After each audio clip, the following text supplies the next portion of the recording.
In late 2023, so basically we knew that we had an appetite to create a separate technology business, and we'd pretty much understood that for about 18 months, 2 years before. Were there some fairly hairy points for Monument? I wouldn't say hairy points, but there's always challenges in terms of you raise as much as you think you need at any point in time. You need to raise more. In that whole rapid rise in interest rates, the price you'd said you'd do this low. So what was the gap in the market that you believe you've seen? It was really interesting because when we set out to build Monument Bank, we never contemplated that we would be using our technology platform to help others. COVID helped in forcing people to build remote technologies. Everybody is struggling with legacy in technology and, trying to find a way to innovate modern cloud native solutions. If you could give one piece of advice to a potential founder based on your journey, what would you share? Scaling a fintech is super tough.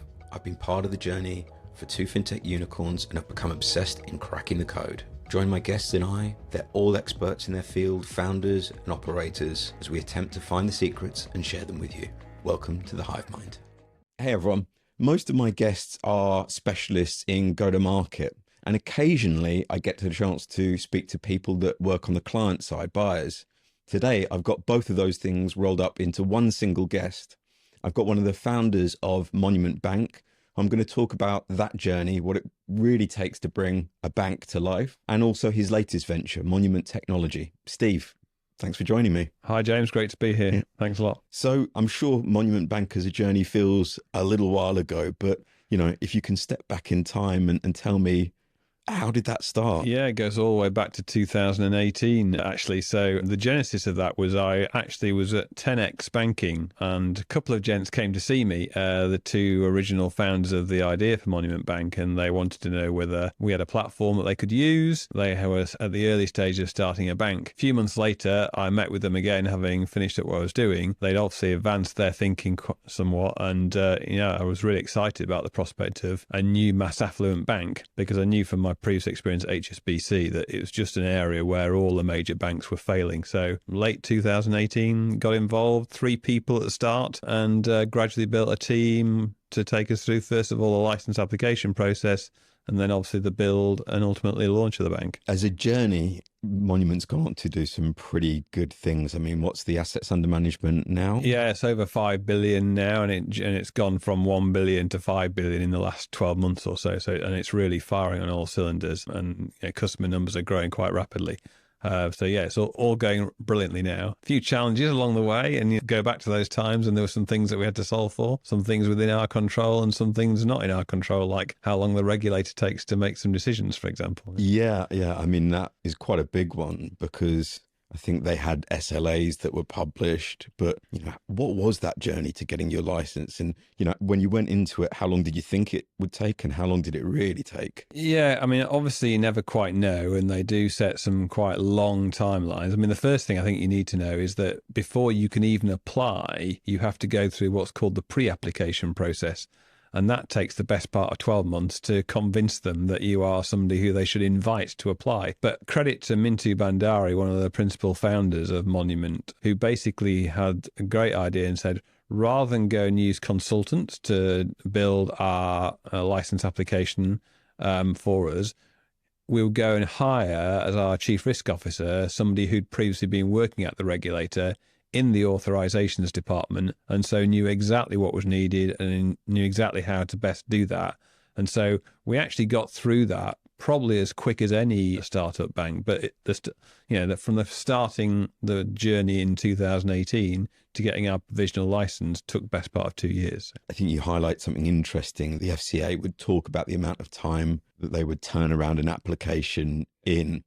What a lot of people didn't realize is exactly as you said, that it was only once they have invited you to, and at that point, I wouldn't go as far as to say it's a rubber stamping, but by the time that they invite you to apply, they've got a fairly good idea. They've certainly done a lot of due diligence on you before you get to that stage. So yeah, I mean, and fair enough from their perspective, they don't want to be wasting their time with people who really aren't in the right mindset, don't have the right experience, don't have the capital, for example. So there's a whole set of things that you need to be clear about. But so it was hard yards. Lots of, writing of applications, policies, designing IT architecture, you name it, but all done really, really well in the end. And I think most people would acknowledge we got through the whole process faster than most people at the time. So we were pretty pleased with that in the end.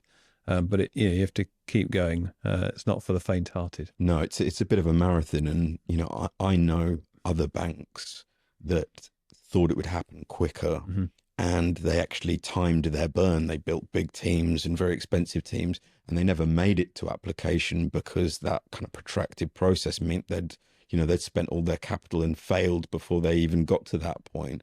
I mean, were there some fairly hairy points for Monument? I wouldn't say hairy points, but there's always challenges in terms of, you raise as much as you think you need at any point in time. You need to raise more. To your point, in the first phase of that whole license application process, I think we took the number of people involved from 3 to about 12, and a lot of those only came on in towards the end of the process. And then we really only started scaling up significantly once we got through the whole license application process to keep that cost burn down. But yeah, you get to the point where you have a clear indication they're going to award you a license with restrictions, but then they expect you to demonstrate to get that you now raise the next round of capital. So you have to be doing that alongside the process. And some people struggle more than we did, and we were very fortunate.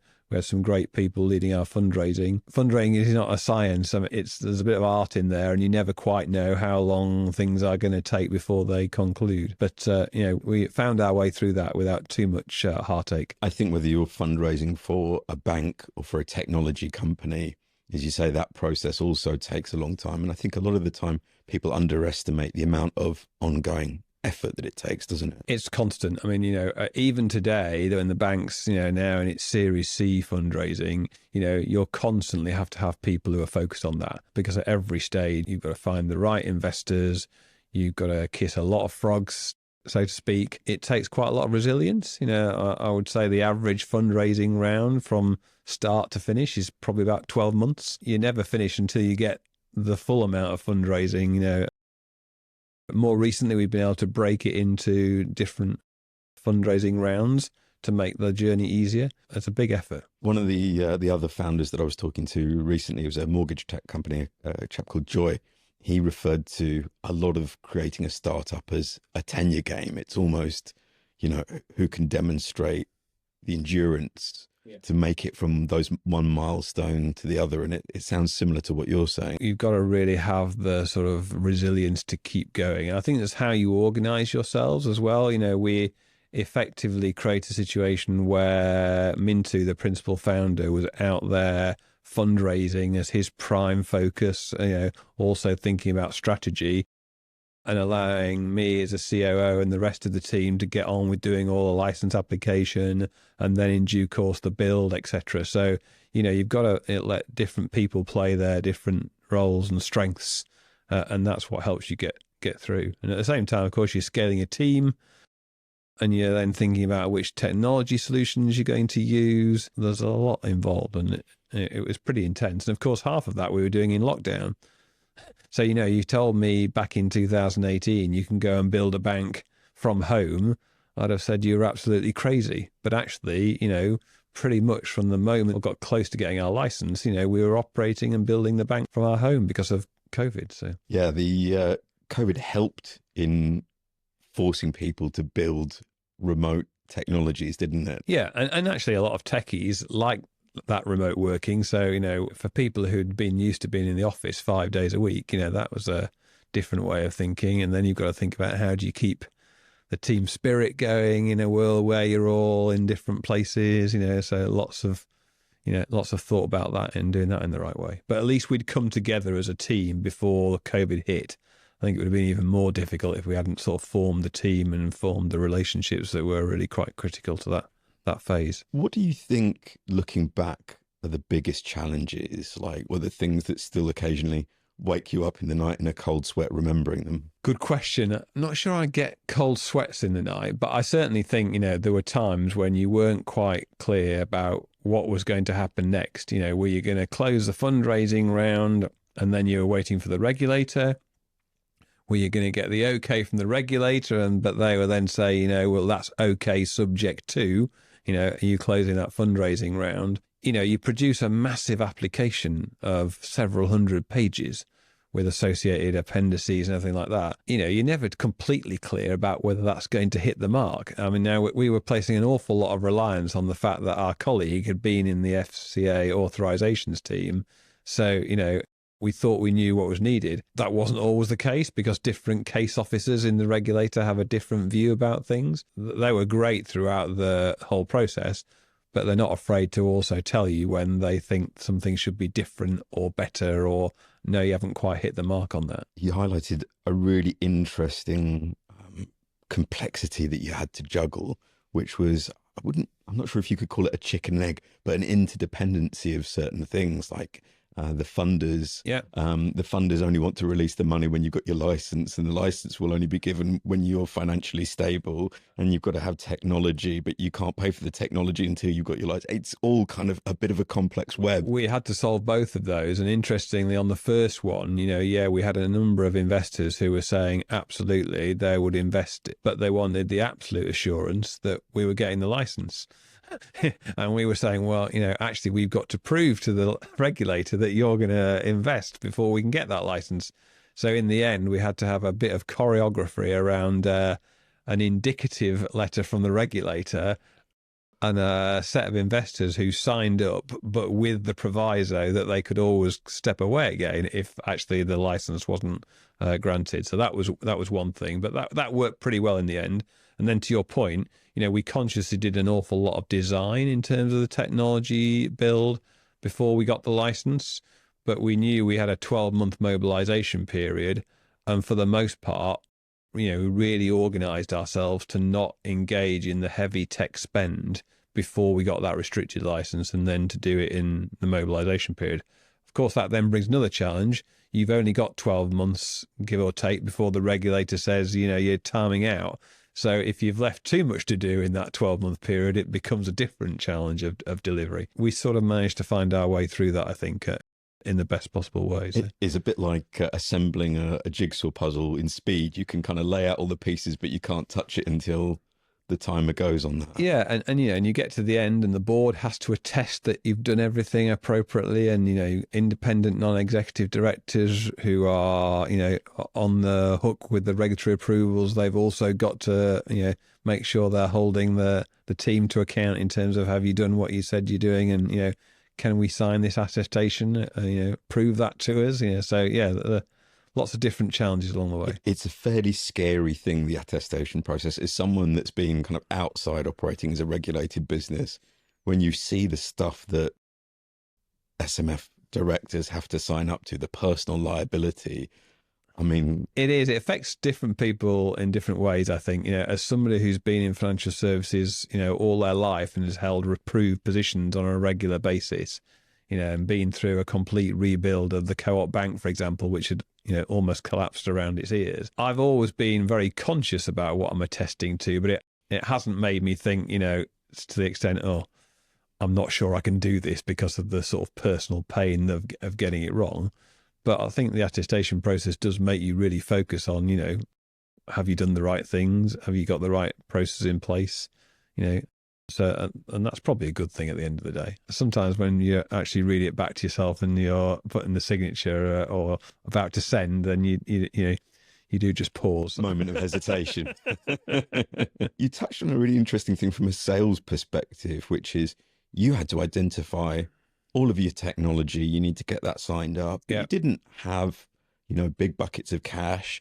And as a salesperson, I know there's always pressure for salespeople to close and close multi-year deals. And those two things are really quite incompatible with selling to a bank that is going through its licensing process. Yeah. How understanding did you find the vendors that you had to deal with? I think by and large, pretty good, because I think, most of the people we were talking to had dealt with other people going through the license application process. So they understood that this was not something that was directly in our control in terms of timeline. And they pretty much understood that people weren't going to commit before they were able to. Don't think we had too much pressure from people in that context. What was really important was to make sure we'd done all the design and architectural thinking, to make sure we'd done all the RFP processes to select the right party. We were very keen to make sure we'd had people who had proven themselves in the UK market. So some quite interesting potential solution providers that we were looking at. But, we basically said, well, you've not yet proven yourself in the UK market. So unless you change that between now and the point we make the decision, then that's not going to work for us. So, but that time, the other side of that is we were able to do all that selection process at a period of time when we didn't quite have the time pressure to sort of just get on and deliver.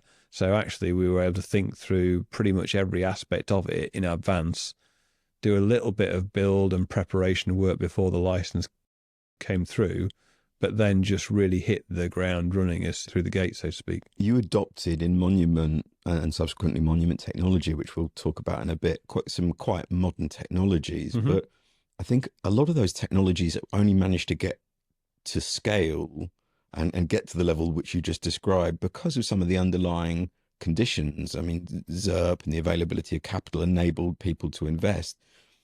And now we've got obviously a higher bar than ever with regulations like DORA, and the availability of capital is lower. I mean, what do you think the knock-on impact is likely to be on new fintech innovation coming down? Do you think it's going to slow down as a result of that? My gut feel, I guess, is that, enough people who are selling technology to banks or potential banks have now got a really good understanding of the market dynamics. They understand what operational resilience regulation requires and demands, not just of someone like a bank, but actually the technology providers that have got to support a bank. So in a strange way, I think now when we have a conversation with a third party and say, because of the operational resilience regulations, you've got to agree to X and Y and Z, otherwise we just can't materially outsource to you. Pretty much they've heard that now more than once. So they're in a place where they recognize they have to agree to it. It's actually become easier. And so if I was starting a bank and having those conversations today, I think I'd probably find third parties who were more open to that than perhaps some of the times we had, where we really had to go through quite a detailed explanation of the regulatory position and why they would have to agree to this. And, when that is step-in rights and audit rights and how do you manage an exit and things like that, which are all things you've got to plan for in the worst case scenario, that's not really what a tech vendor wants to hear you asking about. Yeah, I remember those conversations very, very well. And then, the regulator expects you to put together a solvent wind down plan. So how do you wind down this bank in a ordered, structured way if you need to? And you've got to do that and put that in a place to the regulator satisfaction before you've even built the bank. Well, that's also quite a strange thing to be doing as a team, worrying about the worst case scenario and how you exit in that scenario, but also talking to tech providers about, well, you've got to accept that we're just going to be able to walk away from these contracts in some way, shape or form if it all goes in the wrong direction. And again, that's not compatible because you've got, the financial director and the vendor saying, well, we can't recognize the revenue if it's multi-year contracts and they want to recognize the revenue right up front or however they do that. So there are some challenges. But I think, as I say, people have been through that. People understand the environment now and therefore are sort of acknowledging of that. Yeah. And I think you just had to compromise if you wanted to play in that game. Talking from the perspective of being on the vendor's side, if you wanted to serve that neobank wave, you just had to acknowledge that was a concession. You saw that in the role that you were undertaking at the time, so absolutely. We touched on quite an interesting subject, which was the kind of the ZERP era, and from the perspective of vendors being able to innovate and bring that to banks like Monument. But just looking at how that change in environment affected Monument as a bank. I mean, I would have thought actually at the time it was a bit of a gift to many of the banks, and particularly one that has built such an incredible and, strong savings proposition. I'm going to have to pause and ask you precisely what you mean by the ZERP environment, because I don't know. So zero interest. So the increase in base rates. Right. Okay. Okay. Shall I spin that again? Yeah. when the interest rate environment obviously went from effectively zero up to its current levels, that happened quite quickly. A lot of people didn't necessarily expect it. Mm-hmm. But that was probably for Monument a bit of a gift, because your proposition is very strong in savings. I think it works both ways. So in the first phase of that, I would describe, maybe sort of 2023 and the whole trust quarteng period, etc., and rates rapidly increasing. Pretty easy to deal with on the savings side. You're constantly pricing up, and that's giving great value to customers. But at the same time, we were trying to do secured lending. And there you're talking about secured loans with drawdown dates at least 90 days beyond when you sort of set a price. And, in that whole rapid rise in interest rates, the price you'd said you'd do this loan in, say, March, by the time you came to be drawing it down in July, then that became quite challenging. And in an early stage of a startup bank, you haven't got lots of hedging strategies in place either. So that became a challenge. But I think, yes, then the follow on from that is that rapid rise in rates to quite significant rates, and being able to, make a profit on that because of what you can do with those deposits has been really critical in terms of a Monument in bank being able to scale from 1 billion to 5 billion in the last 12 plus months, which has been great because it brings in a load more customers into Monument. When we first started off, the number of customers we were bringing on the savings side was really being driven by how fast do we lend the money. But pivoting to focus more on just getting as many high quality deposit customers on board, at a small profitable margin, has certainly enabled Monument Bank to accelerate pretty rapidly. If I look at the state of what were the neobanks in the UK, it's not a really popular phrase anymore, but the newer banks like Monument, you've done particularly well, but actually a number of them are struggling and have failed. What do you put the success of Monument Bank down to? What did you get really right? One fundamental thing is that we had a very clear market positioning that was differentiated to maybe what's out there and what others were doing. So if you think about designing a bank for the mass affluent, the only people that were trying to do mass affluent banking before Monument came along were the established players, the HSBCs, the Barclays, etc., or the private banks who were moving up market. So we identified this big, significant population in the middle, which has a significant amount of the wealth in the UK, being really poorly served by the retail banks who are Premier in name only. And I say that as somebody who created HSBC Premier many, many years ago, and private banks who are moving up market. So the fact that we had identified a specific segment and were laser-like focused on that segment, and nobody else had sought to be a mass affluent bank in that time, was probably a big win. There were quite a lot of SME banks coming to the market. There were quite a lot of banks focusing on property lending. The reality is probably just isn't room for all of those different players, or if there is room, their ability to grow rapidly is constrained because there's too many people doing the same things. So I think it's about that proposition and that differentiated target market that we were focused on. And then, of course, you've got to execute really, really well. And you've got to stay focused on the main prize, not get distracted by other things, and continue to innovate and bring greater levels of service to your target market. So, just to bring an end to discussion on Monument Bank, you as an exec have now moved into a bit of a different phase. You left the bank, was it in 23 or 24? In late 2023. So basically, we knew that we had an appetite to create a separate technology business, and we'd pretty much understood that for about 18 months, 2 years before I actually moved. But we also recognized we were just launching a bank. We had to get that right. We had to scale that organization. I was the COO SMF24. That was my full-time job. I didn't have time to go and worry about, what I might do with starting up a new tech company. So we took the conscious decision to hire a COO to replace me.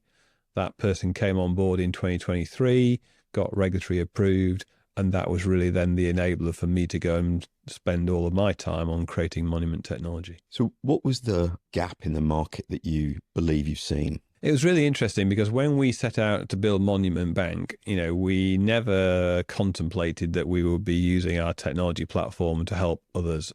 But what happened on a continual basis is we kept entering into conversations with potential investors, financial institutions, which went along the following lines. We love what you're doing with Monument. We love the tech that you've designed and built behind it. But we weren't actually expecting anyone to say what came next, which is, could we use that tech to start a bank in Latin America? Could we use that tech to start a bank in the Middle East? And then more recently, could we use your platform to start a bank in the UK?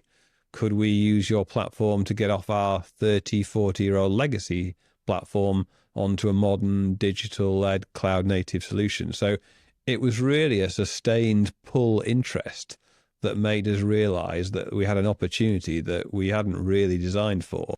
But I knew from my previous time at 10X that actually sometimes it was really easy to get in front of an executive team and try and talk to them about what we were doing.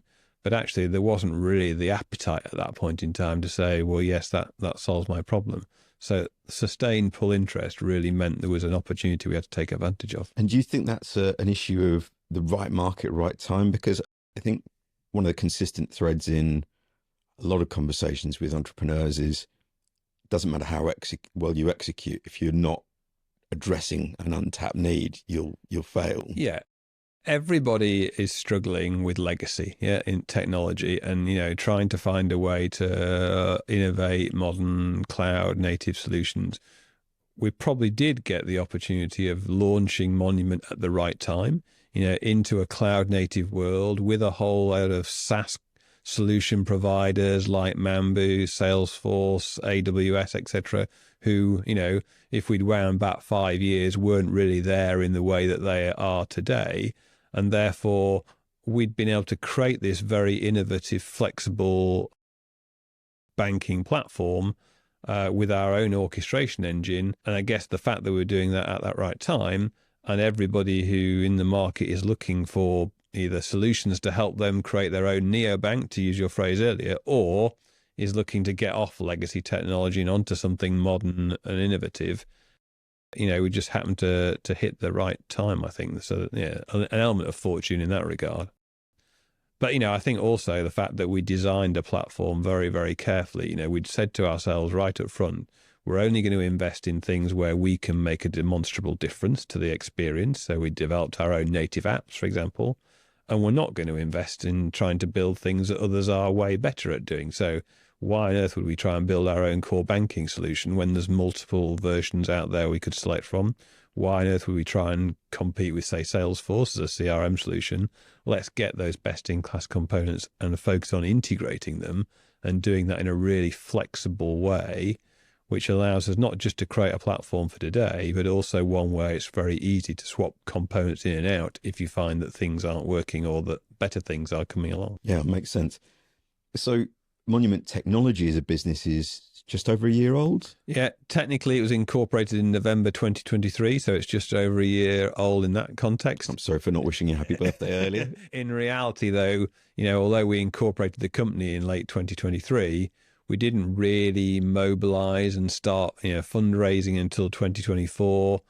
Beyond me and a couple of colleagues, we didn't really get going as a business till sort of second quarter, even mid 2024. So I sort of feel like we're only really just coming towards our first birthday, even though we've actually been in existence slightly longer than that. You've started a bank. We've talked about how that was difficult and surprising in ways that you never anticipate until you're there. Now you're in the business of selling technology. Yeah. What are the things that you come across that are more difficult than you anticipated? So I think one of the things that I probably knew, but actually you sort of get yourself seduced into a way of thinking slightly more positively about is we're talking about technology platforms which are sort of fundamental to an organization. They are not quick decisions that people make in a couple of weeks or even a month. Yeah, they are an organization has to be in the market for wanting significant technology change. And B, rightly, they're going to go through a lot of the same thought processes that we went through in terms of making sure they select the right answer. So there's no doubt that actually some of the the sales cycles are longer than I would like them to be, but you have to work with that, I guess. And, I guess what we do have, which is fundamentally different to maybe a pure tech startup, is, we have an existing proof point. We have Monument Bank, which has been operating on this platform for 2 or 3 years, proven, scaled, etc. So we're not selling a tech platform that might be able to do this or will be able to do this. Actually, we're selling a tech platform that can do this, and therefore that helps you reassure people. But, they're going to take their time. It's a big decision for them. It's a big decision for a bank board or a building society board to make. They're going to have to evidence to the regulator that they've thought about this in all the right ways. So probably the sort of most significant thing is just the time it takes to go through these selection processes. And, different people approach those in different ways. Some of them are very intense, and you'll remember one of the two that you've helped me with. But and others are easier, actually, and some move very, very quickly in comparison to others. So I just think you've got to roll with it, so to speak. You highlighted a couple of really interesting things there. And the first is that the referenceability that Monument gave you, because if you're a startup going fully from zero with no brand behind you, finding that first customer is just so difficult. And I'm sure it's been really difficult for Monument, but having the bank behind it makes that very difficult thing just a little bit easier. Definitely. I mean, there were times when we were focused on launching the bank and scaling the bank, and I was thinking, we're never going to get around to starting this technology company, and you sort of muse about, well, is there a different way?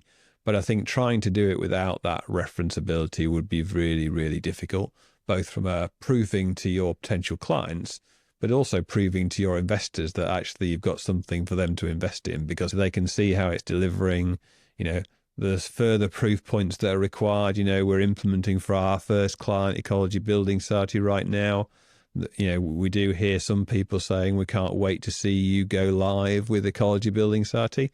That's not always what you want to hear, because actually you don't want them to wait for that.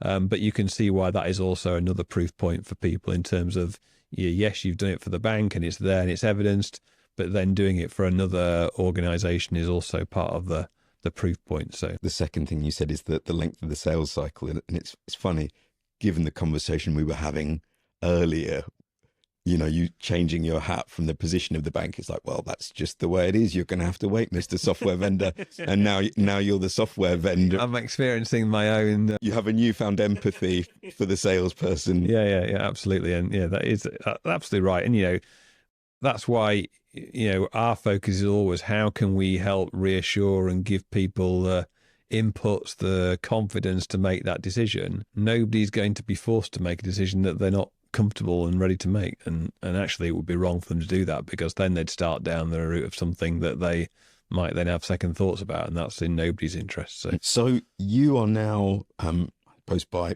any reasonable definition, a 2-time founder, 1-time bank and 1-time technology company. You might say, why on earth did I take it on the game? Yeah. My famous finishing question is, if you could give one piece of advice to a potential founder based on your journey, what would you share? I think I'd probably say, if you're really clear that you've got the right proposition, have faith and make sure you really focus really hard on how you tell that story. That will be one lesson, because I think, you tell that story so many times to investors, to the PR world, to, potential clients in terms of, a tech business.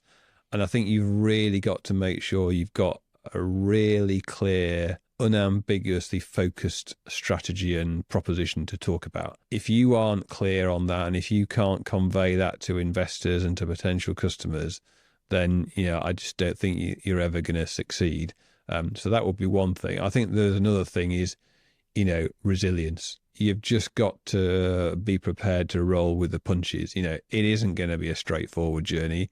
There are going to be times when you think, oh, crikey, how are we going to solve that problem? Or that seems like it may even be not sure how to solve that problem, but you've got to work through it. The last thing actually is get a great team of people around you, both in terms of the people that you employ, but also the people that you can bring in, even if it's on a temporary basis, to help you get through some initial pressure points. Having the right team, was critical to establishing Monument Bank in the first instance. And having the right team is critical to establishing Monument technology. I think you've got to be quite bold and brave around that, because, you do need to make sure you've got the right people at different stages of the journey to be successful. Steve, thank you very much. Thank you, Jay.